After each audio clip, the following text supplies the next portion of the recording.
La Fédération des mouvements et associations de jeunesse et d'enfance de Côte d'Ivoire, FEMAJECI, lance une campagne de sensibilisation des jeunes filles sur la maîtrise des menstrues. Les 72 heures des menstrues en Afrique, c'est la dénomination de cette campagne qui court jusqu'au 7 juin 2023. 72 heures des menstrues, c'est 3 jours d'activité très intense. L'objectif, pourquoi 72 heures des menstrues en Afrique?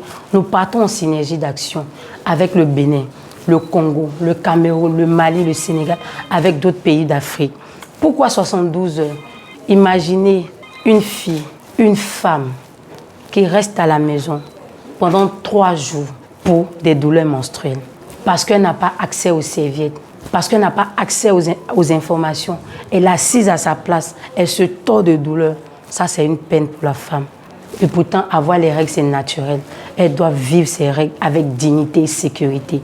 L'occasion a été saisie par Kadi Cissé de faire des doléances au gouvernement ivoirien.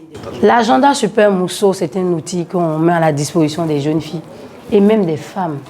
Parce que généralement, quand on parle d'agenda Super Mousso, on voit une petite fille, les gens disent non, c'est pour les adolescents. Non, c'est pour tout le monde. Parce que la femme doit connaître son cycle. Son cycle est divisé en combien d'étapes, comment elle doit s'organiser. Parce que quand tu maîtrises ton cycle, tu sais que par exemple, en période d'ovulation, c'est la période où on a beaucoup d'énergie, il y a beaucoup de réflexion, on est beaucoup engagé, on devient social. Mais une femme ou une jeune fille qui ne connaît pas son cycle, elle ne sait pas comment elle va s'organiser. Et ça, c'est un outil pour mieux s'organiser. Et c'est un outil pour la jeune fille. Et l'objectif, c'est quoi? C'est de dire aux gens que le besoin, il existe. Les règles, c'est naturel, mais on n'a pas demandé. Donc l'État doit faire quelque chose. Nos partenaires doivent agir, nos communautés doivent agir. Agir comment? En rendant disponibles ces serviettes hygiéniques, surtout à l'école, même en zone carcérale. C'est la femme qui est le socle de la famille. Une femme qui est raison pour laquelle Madame la ministre a bien voulu qu'elle soit représentée ce matin. Voilà, parce que ça fait partie de la santé familiale.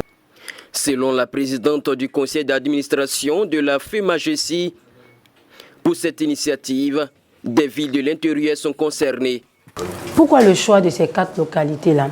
Abidjan, on a plusieurs zones. On est d'abord à Djamé, parce que lors de nos sensibilités, on voit qu'il y a un besoin de précarité menstruelle, d'information pour ces jeunes filles-là. Et à Yopougon, on a décidé d'aller dans un établissement. Là-bas aussi, il y a un besoin. Et à Tia-Salé, il y a un besoin parce que c'est toute la Côte d'Ivoire qui a un besoin d'informations sur la précarité menstruelle. Il est bien de le rappeler que cette campagne de sensibilisation prendra fin le 7 juin 2023.